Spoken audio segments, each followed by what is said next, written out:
Esse episódio tem um oferecimento de Cutelaria Simo, perfeito em todo lugar, e Precisão Aeroagrícola, sua aplicação em boas mãos.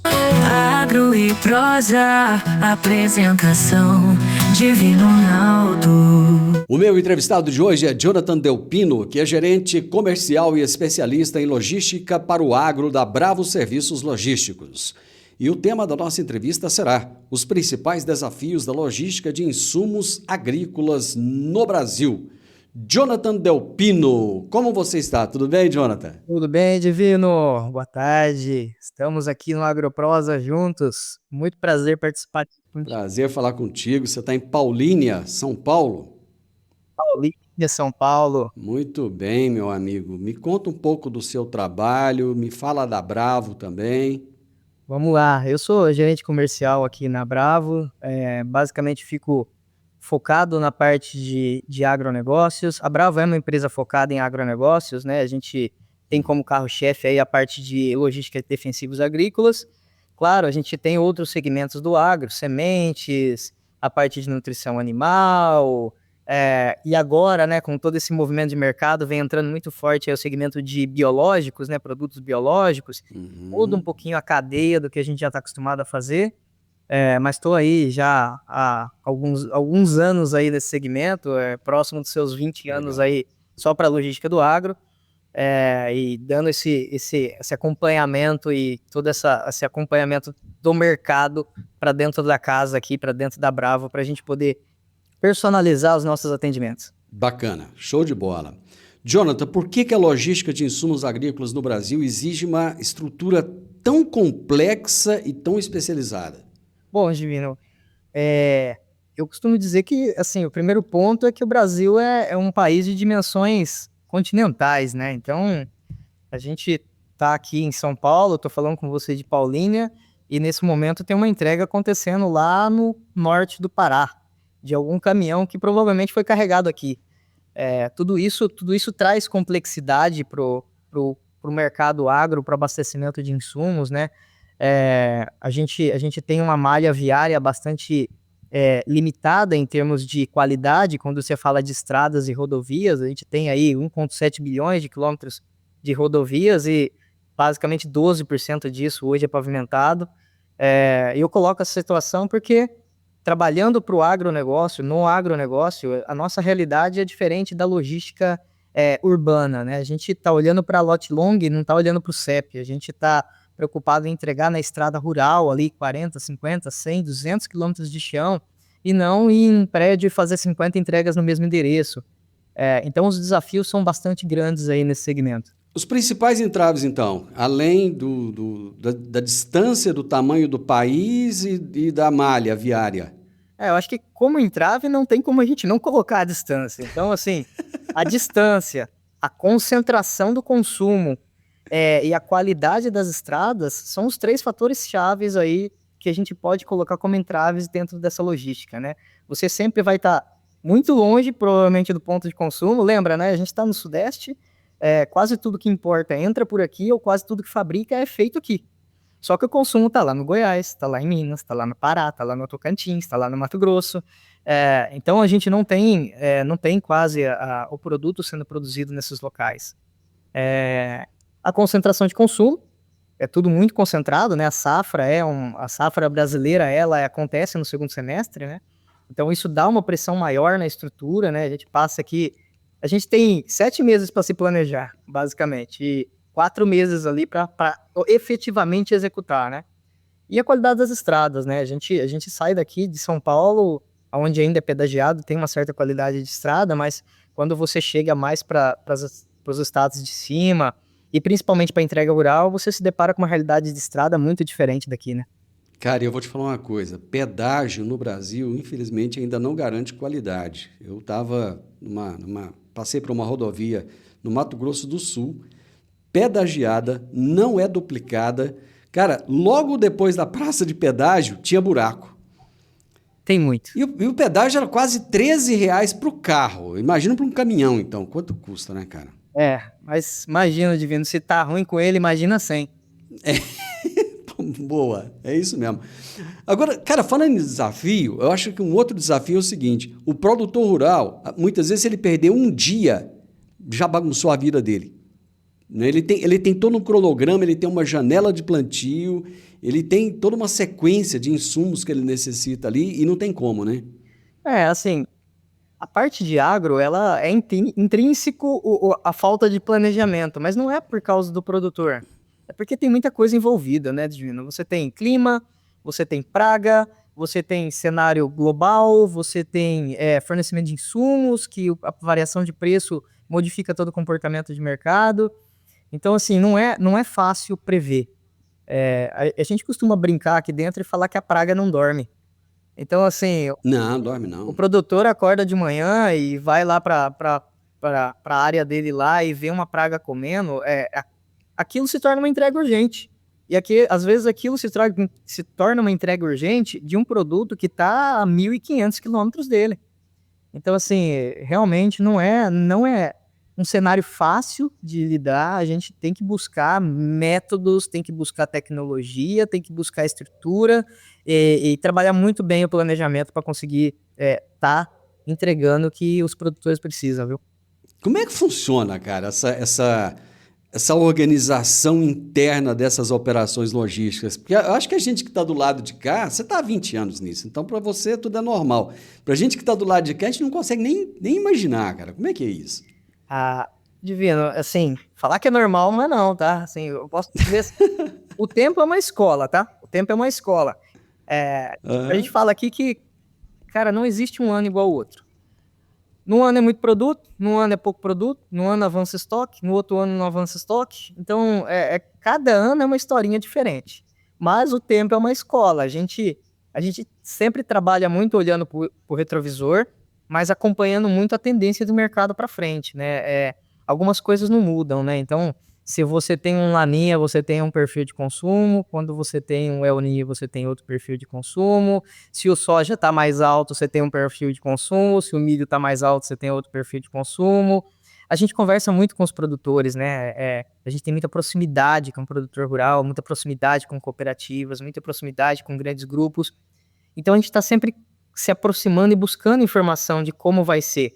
E não existe ninguém melhor para dar informação para a gente se planejar do que quem vai consumir, do que quem vai plantar.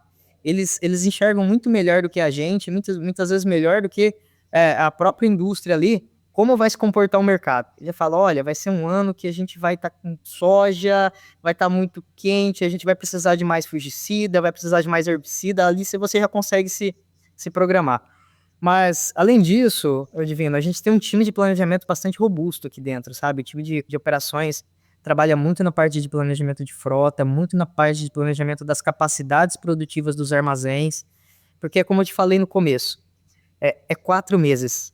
É 4 meses para operar, é 4 meses para fazer a safra do Brasil acontecer. Porque a lavoura sem o defensivo agrícola, ela não produz.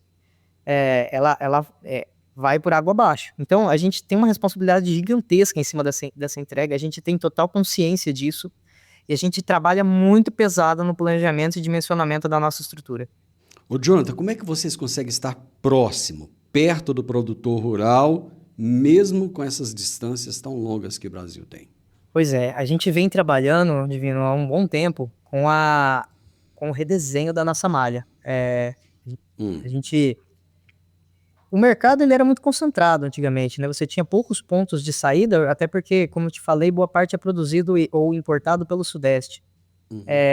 E essa falta de visibilidade de para onde mandar o estoque sempre foi um desafio no nosso segmento, tá? Então, é uma coisa normal, às vezes você não ter estoque posicionado no local correto, porque as culturas mudam e o consumo muda. A gente trabalhou muito forte nos últimos anos, eu tô falando de 2022 para cá, em expandir a nossa malha de CDs. Então, hoje a gente está com 19 unidades, e quando a gente fala em expandir, não é criar aquele grande CD, a gente está criando CDs menores em lugares mais avançados. Então, eu vou dar um exemplo. Ano passado aí veio o CD de Querência. Então, dentro do Mato Grosso, por exemplo, a gente tem 3 CDs. Tem Querência, que é para atender a região do Vale do Araguaia. A gente tem Cuiabá, que é o CD principal, atende sul e centro, e a região do Parecis. E a gente criou agora, tem um CD novo em Sorriso para atender o norte do Mato Grosso, que tem um peso gigantesco na produção do Mato Grosso, né? Sim. Para quê? Para chegar mais rápido. Você fala assim, nossa, mas tem um CD em Cuiabá, tem um CD em Sorriso, a 400 quilômetros? Precisa? Precisa. 400 quilômetros na estrada do Mato Grosso é 2 dias de viagem, 1 dia e meio de viagem num caminhão. Para daí você chegar na cidade, para daí você sair para fazenda. Então a gente precisa estar com o estoque avançado, estar com o estoque mais posicionado. Eu acho que tem um movimento legal da indústria, eles já viram valor nisso. Então a indústria, de forma geral, os importadores, a indústria, eles estão vendo o valor em ter os seus estoques mais posicionados na ponta, em ter os estoques mais avançados. Isso é legal, porque isso é uma preocupação com o nível de serviço, isso é uma preocupação com o cliente final lá, né? Você tá mais próximo dele. Então esse é um movimento que a gente enxergou lá atrás, a indústria tem aderido a isso, tem avançado seus estoques e tem tido um efeito muito positivo, que é o desenvolvimento de novos negócios, que a gente vai, eu posso até falar um pouquinho para você na sequência aí. Não, já pode falar, é agora, já vamos entender isso aí. Bom, o que acontece? Como um dos gargalos aí é a agilidade na parte de entrega, né? A gente veio pensando aí nos últimos anos, uma palavrinha que o pessoal usa muito, que é a acessibilidade. Como que a gente, não só para ser rápido na entrega, mas para ser rápido na retirada. Assim, a gente tem alguns desenhos da safra, algumas coisas que acontecem, como a entre safra, vem aí na safra vem o repique, né, que a gente fala, que é aqueles pequenos volumes que eles pegam no final da safra. E esse é sempre urgente, tá? Isso é sempre aquele que ficou para a última hora. E a gente ficava assim, como que a gente faz para ser mais ágil nisso? Como que a gente faz para ter mais agilidade, ter opções diferentes para o produtor acessar o seu produto? E com isso veio os modelos de fast delivery que a gente trouxe para o mercado, entregas em até 72 horas depois do faturamento da nota. Olha só, Divino, entregar em uma propriedade rural em até 72 horas depois do faturamento da nota. Eu estou falando que você pode faturar o seu produto lá em Cuiabá e entregar lá na divisa do Pará em 72 horas. A gente vai ter que fazer isso acontecer. Então, a gente redesenhou a malha, redefiniu o modelo de veículo, investiu muito em roteirizadores, sistemas de roteirização inteligentes para poder otimizar nossas cargas, colocou o modelo de locker, que é basicamente muito parecido com o que o bem de consumo tem, é um armário, só que no nosso caso é um armário grandão, né? Porque a gente está falando de 20 litros, de produtos maiores, então são armários com portas de até 120 quilos, que ficam na frente dos nossos CDs. Então, quando o cliente pede algum produto, em até 3 horas eu abasteço aquele locker, o produtor já pode passar ali, retirar esse produto e levar para a propriedade dele. Então, a gente vem trabalhando com esse avanço dos nossos CDs, possibilitou a criação de novos modelos de entrega, de novos modelos logísticos que dessem acessibilidade e agilidade na entrega. Isso é essencial. Isso é essencial, já era essencial pelo modelo de consumo, que tem sido cada vez mais próximo, né? A compra tem acontecido cada vez mais próximo do consumo. E agora, por incrível que pareça, isso está sendo essencial principalmente para produtos biológicos. Porque o biológico é um produto vivo, ele não pode esperar muito tempo. Você não pode ficar 5 dias dentro de um caminhão a 40, 50 graus com um produto que é vivo. Não pode. Então, essa solução que a gente trouxe para dar agilidade casou perfeitamente com o mercado de biológicos agora e vem trazendo assim, um resultado impressionante, principalmente para quem precisa desse tipo de produto. Eu vou fazer um intervalo comercial, Jonathan, e rapidinho nós já voltamos. Alta tecnologia, eficiência e produtividade no campo. Com a precisão aeroagrícola, você tem maior uniformidade na aplicação, sem amassar plantas e sem compactar o solo. Tudo isso com menor impacto ambiental e uma equipe comprometida com ética, respeito, inovação e resultados. Certificação em aplicação aeroagrícola sustentável, base em Catalão e pontos de apoio em Goiás, Minas Gerais e São Paulo. Precisão Aeroagrícola, sua aplicação em boas mãos. Acesse www.precisaoaeroagricola.com.br. Eu estou entrevistando hoje o Jonathan Delpino, que é especialista em logística para o agro. Estamos falando sobre os principais desafios da logística de insumos agrícolas no Brasil. Vocês trabalham também com o produto que o produtor já havia adquirido anteriormente, vocês fazendo ali só aquele armazenamento que ele faria na propriedade rural, ele faz com vocês ou não? Sim, isso daí é uma prática que um modelo de negócio que a gente já tem há vários anos. Nos últimos anos, né, com a valorização do preço do produto e o aumento no número de roubos em propriedade rural, esse tipo de serviço ele cresceu bastante, né? Então, a gente tem, principalmente com cooperativas e grupos, né, já negociações fechadas, onde a Bravo recebe todos os volumes que eles compram e a gente vai entregando conforme janela de consumo deles, conforme programação de consumo deles. Isso é bem legal, porque em alguns casos, por exemplo, no Goiás, a gente tem grupos lá que a gente estabeleceu rotas de entrega. Ele fala, olha, eu quero receber toda terça e quinta-feira. Então a gente sai ali na terça e quinta-feira, tem um abastecimento programado, os produtores já passam a lista de produtos que eles querem para aquela semana. Tem sido algo bem legal esse modelo, a gente tem crescido com ele. As revendas têm procurado bastante, por dois motivos, né? Um pelo risco do roubo e outra pela própria legislação.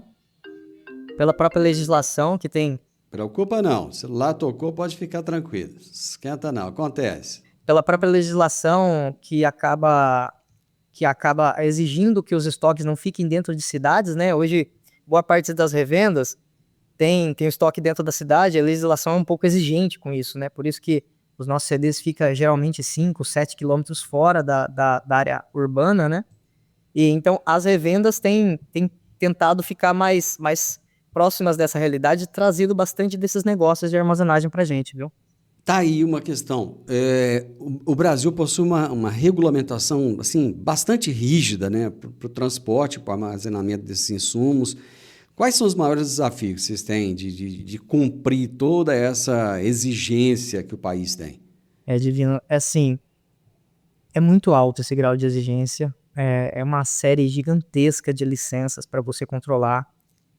A gente acaba tendo que ter um grupo, um time de regulatório, fiscal e jurídico bastante robusto para acompanhar, porque não é só você ter as licenças, é você manter as licenças e manter as atualizações que acontecem ao longo do tempo.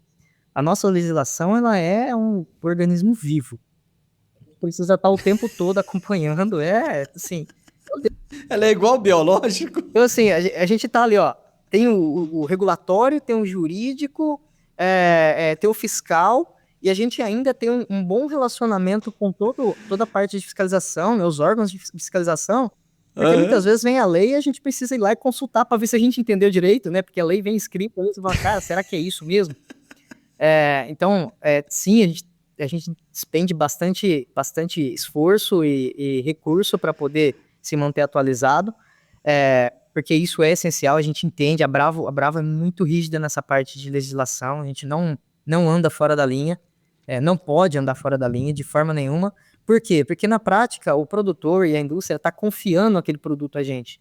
Quando eu tenho um problema fiscal, Divino, o problema fiscal não é meu, o problema fiscal é da indústria. É a indústria que vai deixar de fazer uma venda, é o produtor que vai deixar de aplicar um produto. Então essa é uma responsabilidade assim, que cai sobre a gente, mas a gente reflete em outros que vão ser afetados. Então a gente tem que tomar muito cuidado com isso. A gente acompanha bem de perto, viu?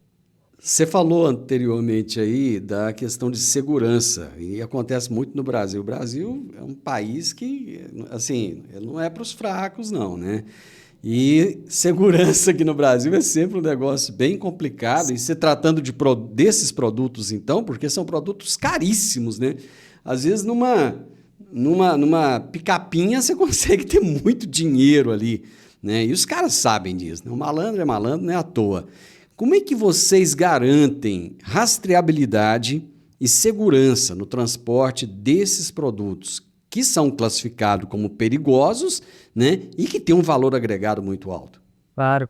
Acho que assim, ó, a segurança, Divino, ela tá em todas as fases do processo, né? Então, desde o armazém, que hoje conta aí com sistemas de câmera, segurança armada, todo cercado, com eclusa de entrada e saída, com controle de acesso, com um sistema de agendamento. Então, um caminhão não entra para dentro se não tiver um agendamento realizado previamente. Assim, a parte de segurança nos armazéns é muito rígida,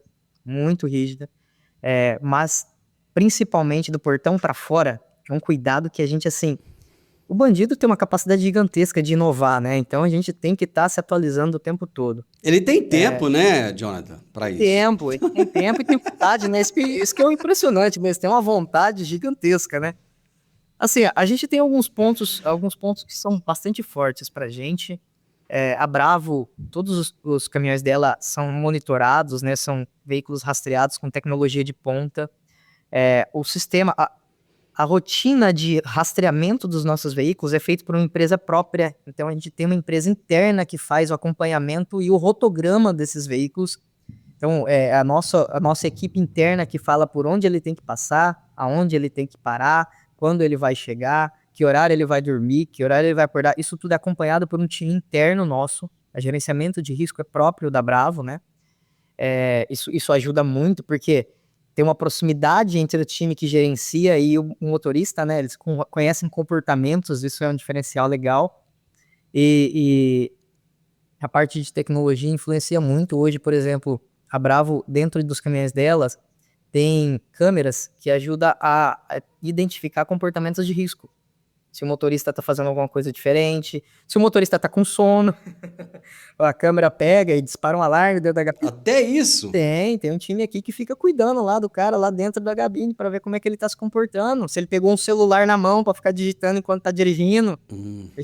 Buzinaço na cabeça, eu vou falar do buzinaço na cabeça? A gente é bastante preocupado com isso, Divino. A gente não está carregando um produto simples, a gente está carregando um produto caro, a gente está carregando um produto necessário, porque tem muita gente esperando esse produto, e a gente está carregando um produto perigoso. Ele pode pegar fogo, ele pode cair numa nascente. Então, assim, não é só o risco do roubo, é o risco do acidente, é o risco do tombamento, é o risco da avaria. Tudo isso está envolvido dentro do pacote. Então, assim, treinamento, tecnologia, time de gestão e acompanhamento, isso daí não tem como, isso aí tem que fazer parte da nossa rotina mesmo. Você falou de sementes. No caso das sementes, existem exigências adicionais que são específicas? E se sim, como é que vocês tratam essas particularidades? A semente, assim, quando a gente fala de defensivo, são operações compartilhadas, então eu consigo fazer com várias indústrias. As sementes, ela é uma operação diferenciada porque ela demanda de climatização. Ela precisa de controle de temperatura e controle de umidade. Então, os armazéns, eles são sempre armazéns específicos para armazenagem de sementes. Primeiro, porque a legislação não deixa você armazenar de semente com defensivo. É errado. As empresas que fazem podem fazer de forma errada. Não pode. É proibido. Então, o armazém de sementes é sementes, defensivos é defensivos. O de sementes é sempre com controle de temperatura e umidade. Sempre armazéns com placas térmicas. E a estrutura de semente é uma estrutura operacional, né, que a gente fala, muito robusta. Porque quando eu falei que o crop acontece em 4, a semente acontece em 2, tá? Em 2 meses. Então, entre a entrada da semente e a saída da semente num estoque hoje, são basicamente 60 dias, tá? Que a gente faz esse giro todo. Então, quando ela chega tudo de uma vez. Quando ela sai tudo de uma vez, e a gente precisa estar preparado operacionalmente para fazer isso rodar. Por quê? A janela de plantio é muito curta. O produtor é diferente, assim, tem coisa que dá para esperar. A janela de plantio não espera, não. Se o cara errar uma semana, ele perde uma semana de chuva e isso vai determinar o quanto o soja dele vai produzir lá na frente. Ele pode perder o plantio do milho, por exemplo, né? Exatamente, perder a safrinha. Pode sim. Você falou de tecnologia, né? Tecnologia dentro do caminhão, tecnologia lá no armazém, tecnologia lá no depósito, tecnologia no locker. Você está falando de tecnologia, desde a hora que você chegou aqui para mim, 2 palavras que eu já observei aqui, tecnologia e segurança. Quando você não fala segurança diretamente, implicitamente, você está falando de segurança, né? De que forma que essa tecnologia tem transformado a logística no agronegócio? Bom, Divino, a tecnologia para o agronegócio, ela começou mais forte nos últimos anos, e quando eu digo últimos anos é de 2018 para cá, tá? O nosso segmento era mais artesanal, né? Ele vinha mais modesto na aplicação de tecnologia. Só que o mercado vai mudando, né? As coisas vão mudando, as tecnologias vão chegando e as pessoas de outros lugares vêm trazendo essas tecnologias junto. A gente até pelo tamanho que né? A Bravo hoje é o maior operador do segmento de defensivos para insumos do agronegócio. A gente chegou naquele ponto que, assim, A tecnologia, ela não era opcional, ela era mandatória para a gente fazer rodar. Eu estou falando com você ao lado de um CD aqui que tem 176 mil posições pallets de capacidade. Ou seja, se você errar a posição pallet, você tem 176 mil possibilidades de ter colocado no lugar errado. Então, assim, como que você controla isso sem tecnologia? Não tem como controlar isso sem tecnologia. Esse CD agora, desde o ano passado, o inventário dele é feito por drone. Para quê? Para a gente ganhar agilidade na conferência desses posicionamentos, ver se não tem coisa no lugar errado. É um drone que passa lendo um QR Code e a posição, e falando se está tudo ok pra gente. Através do quê? De uma inteligência artificial. Não dá para operar estruturas desse tamanho, com a complexidade que o Brasil demanda, com o giro que essa operação tem, né? São 4 meses de operação que você entra com todo o volume, sai com todo o volume. E quando eu tô falando isso, é de uma forma bem bonita, tá? Porque entra nas 2 últimas semanas do mês e sai nas últimas 2 semanas. Não tem como fazer isso acontecer sem você ter tecnologia. Não tem, sem ter processos robustos que garantam isso. Vamos para mais um intervalo? Nós já voltamos. Eu sempre gostei de canivete, desde os tempos em que eu fazia o curso de técnico agrícola, lá na Escola Agrotécnica Federal, que eu usava canivete. E agora eu tenho o privilégio de ter o meu canivete personalizado. Inclusive, tem um em formato de soja. É isso mesmo, é o canivete da Simo. Você gosta de canivete? Eu acho que vale a pena então você conhecer. Pra pescar, montar ou acampar, com canivete Simo você pode confiar. Lâmina de aço afiada e segura, com bainha de couro é qualidade pura. Canivete Simo pra você escolher, perfeito em todo lugar que você quiser ter. Canivete Simo pra você escolher, perfeito em todo lugar que você quiser ter.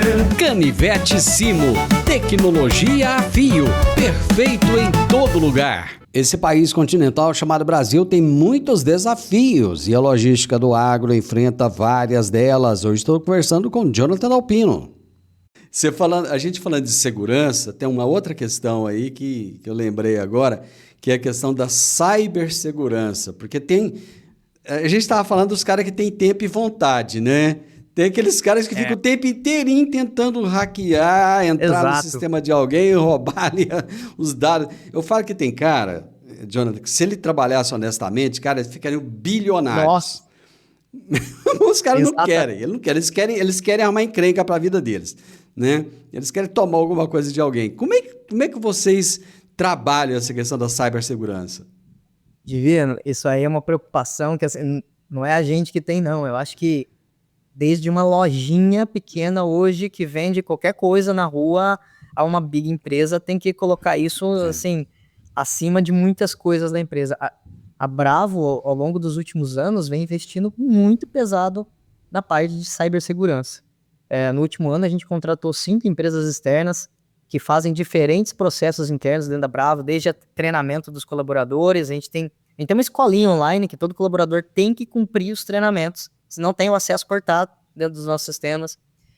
Empresas de phishing para tentar fazer invasão através de contato com os usuários. Empresas de hackers, a gente fala hackers do bem, que ficam tentando invadir o nosso sistema para tentar achar as brechas. Então, assim, não tem como não se preocupar com isso. A Bravo é uma empresa muito conectada. A gente tem muita tecnologia dentro da Bravo. Foi algo que fez parte da nossa cultura. O nosso CEO vem da área de tecnologia, ele tem a cabeça muito voltada à tecnologia. Então, ele é aquele um que olha para um processo e fala, poxa, mas por que a gente está fazendo isso de forma manual? Ele desafia o time todo, o tempo todo, né? Tanto é que a gente tem um time de desenvolvimento interno, desenvolvendo ferramentas para a gente, e não tem como ter tudo isso e não estar preocupado com segurança da informação. Não tem como você não ter processos robustos para garantir isso. E olha, que esses processos são realmente robustos, viu, Divino? Para você ter uma ideia, essa escolinha aí, a penalidade é a seguinte: eu tenho que fazer o curso. Se o meu colaborador não faz o curso lá, os módulos do curso que é liberado ao longo do ano, isso não para, é o ano inteiro. Quem perde o acesso é ele e eu que sou o gestor. Então, os gestores aqui ficam aqui, ó, pessoal, faz. Aqui não tem brecha, não. Aqui é pesado essa parte aí.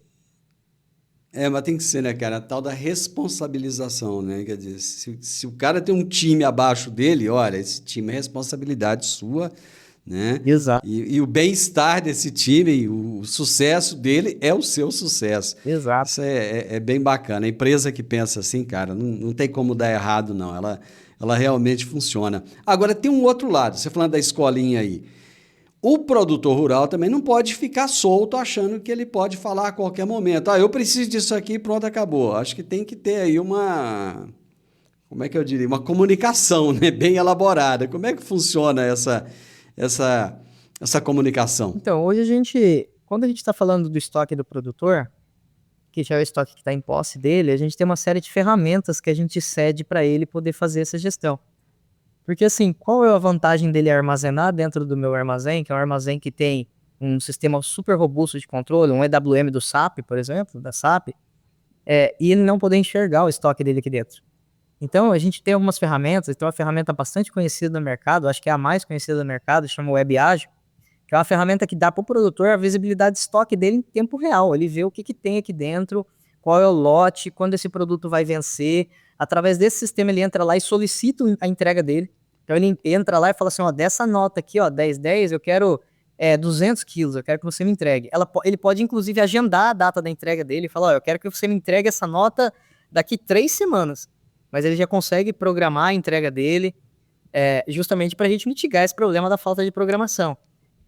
Com que antecedência ele tem que fazer isso? Porque não dá para falar assim, daqui 4 horas eu tenho que fazer uma aplicação. Quer dizer, não é possível. Não dá. E assim, os produtores hoje em dia já estão bem planejados, viu, Divino? Eles têm um planejamento legal, tá? Vou dizer que quando acontece uma urgência, a gente olha com muito carinho para essa urgência, porque o volume de urgências que realmente acontece não é tão grande, e geralmente é realmente verdade, tá? Hoje em dia, como ele tem muita acessibilidade, ele tem muito acesso, tem muita visibilidade, muitos meios de solicitar o produto dele, é difícil eles perderem um momento certo. Eles são bons, mas o produtor rural é bem programado, principalmente os grupos aí, hoje em dia eles se juntam, né, e criam os grupos, aí tem uma pessoa só que coordena tudo aquilo ali, funciona bem, tá? Então, quando alguém levanta a mão e fala assim, pelo amor de Deus, eu tô com uma urgência, a gente joga pra urgência mesmo e faz a urgência acontecer. Porque aí você sabe que é porque a coisa fugiu um pouco ali da mão dele naquele momento, né? Exatamente, a praga na última hora ali. Uma das palavras que a gente mais usa aqui, Jonathan, em quase toda entrevista é sustentabilidade, porque assim, deixou de ser um diferencial. Eu sou sustentável. Não, essa é uma exigência, você tem que ser sustentável, né? Quais são as principais frentes sustentáveis adotadas aí no segmento, no trabalho da empresa de vocês? Bom, a gente busca ações sustentáveis de curto, médio e longo prazo, né, Divino? Porque a gente está no agro e o agro tem grandes divisas, grandes distâncias. Então, não é em tudo que a gente consegue vir e aplicar o que a gente gostaria. Ao longo dos últimos 3 anos, a gente investiu bastante na parte de sustentabilidade. A Bravo hoje é a empresa que provavelmente, no nosso segmento, é a que tem o maior volume de veículos sustentáveis. A gente tem veículos movidos a biometano. A gente tem algumas rotas para a indústria, que a gente chama de rotas verdes, é aquela uma que é um veículo movido a biometano que coleta e abastece o CD, aquela rota gera 0 carbono. A gente tem um posto, foi inaugurado agora esse ano, um posto de biometano dentro da nossa estrutura aqui em Paulínia, que abastece esses veículos. Então é abastecimento próprio, biometano. A gente tem uma série de outras ações sustentáveis, por exemplo, o nosso CD de Sorriso é o primeiro CD com certificação LEED, que é uma certificação de sustentabilidade super difícil de conseguir num processo de construção, ainda mais lá no Mato Grosso, porque você tem que fazer toda a destinação de resíduo de obra, todo um modelo construtivo, materiais construtivos, tudo tem que seguir uma regra, e a gente conseguiu, a gente tem um CD homologado LEED, a gente vem cada vez mais buscando colocar empilhadeiras movidas a lítio, coisas que tragam essa sustentabilidade, mas assim, a Bravo costuma dizer que quem chega primeiro bebe água limpa. Então a gente não tem medo de investir nisso. A gente acredita que quem larga agora, lá na frente, vai sofrer menos. Sustentabilidade não é opcional. Sustentabilidade é um caminho irreversível. A gente vai sempre investir nisso. A gente vai sempre estar muito atento às novas possibilidades. A gente fica acompanhando, eu estou falando aqui de caminhão com biometano, de posto de de biometano, mas não é só isso, né? A gente tem aqui no Brasil, por exemplo, muito pouca utilização da malha ferroviária, que resolveria bastante, né? Ajudaria bastante a reduzir a emissão de CO2. Só que a gente tem todas as limitações, porque hoje, por exemplo, a gente tem 2 rotas que possibilitam transporte de defensivo agrícola, por questão de legislação, né? Então eu consigo, por exemplo, abastecer o Mato Grosso, saindo daqui de São Paulo. Hoje tem uma rota que é operada para o Mato Grosso, para lá em Rondonópolis e aí a gente sobe de caminhão o resto do percurso. E agora, recentemente, começou a atuar a rota que vai para Anápolis. Então sai de São Paulo e a gente chega até o Goiás. É legal, a gente abastece o Goiás e para alguns casos a gente consegue até avançar um pouco do estoque que vai abastecer o Mapito, né, que é a nova fronteira agrícola nossa lá. Então você sobe aqui 900 quilômetros já de trem e depois você sobe os outros 900 ali para cima de caminhão. Mas você corta metade do caminho com uma metodologia, um método, um modelo de transporte que gera muito menos CO2. Gera, mas muito menos do que aqueles 400 veículos gerariam rodando na estrada. Só não é mais sustentável porque o país não oferece essa disponibilidade, né? Mas aquilo que o país oferece, vocês pegam, agarram e colocam em prática. A gente monitora o tempo todo, a gente fica ali no pé, ó, o que dá para fazer, o que a gente consegue fazer. A gente tem um head de sustentabilidade aqui dentro que acompanha o mercado, assim, na íntegra, participa de eventos, de treinamentos, de cursos aqui no Brasil, fora do Brasil, para sempre estar trazendo possibilidades para a gente aqui. Jonathan, obrigado por me dar essa aula de logística, para mim e para minha audiência. Eu acho que foi uma honra aprender com você. Obrigado, viu? Fico sempre à disposição, quando quiser, estamos por aqui. Obrigado, Divino, por dar essa oportunidade, essa abertura para eu falar desse mercado que eu tanto amo. Bacana, cara. Abraço para você. Abraço para você. Até mais. Até mais. Eu conversei com o Jonathan Delpino, gerente comercial e especialista em logística para o agro da Bravo Serviços Logísticos. O bacana de falar de assunto que a gente não conhece é exatamente isso. O que a gente aprende, o que a gente ouve falar, cara, às vezes é de cair o queixo, viu? Porque não tem noção, a gente não vive isso no dia a dia. É diferente do Jonathan que está lá há 20 anos vivendo isso, né? E o tema da nossa entrevista foi os principais desafios da logística de insumos agrícolas no Brasil. O podcast Agro e Prosa tem o objetivo de falar do agronegócio de forma fácil, simples e descomplicada. Diariamente conversamos com os maiores atores do agro e abordamos os mais diversos assuntos de interesse de produtores rurais, técnicos, pesquisadores, profissionais da área e simpatizantes do agronegócio. Se você gosta do nosso podcast, então você pode nos ajudar. É muito simples. Basta seguir-nos nas principais plataformas de streaming e também no YouTube. Se você deixar um gostei, compartilhar os episódios e deixar um comentário, já vai nos ajudar muito a dar relevância tanto ao podcast quanto ao canal. E o mais importante de tudo, nos siga para receber notificações de novos vídeos e episódios. Um grande abraço para você e até a nossa próxima prosa.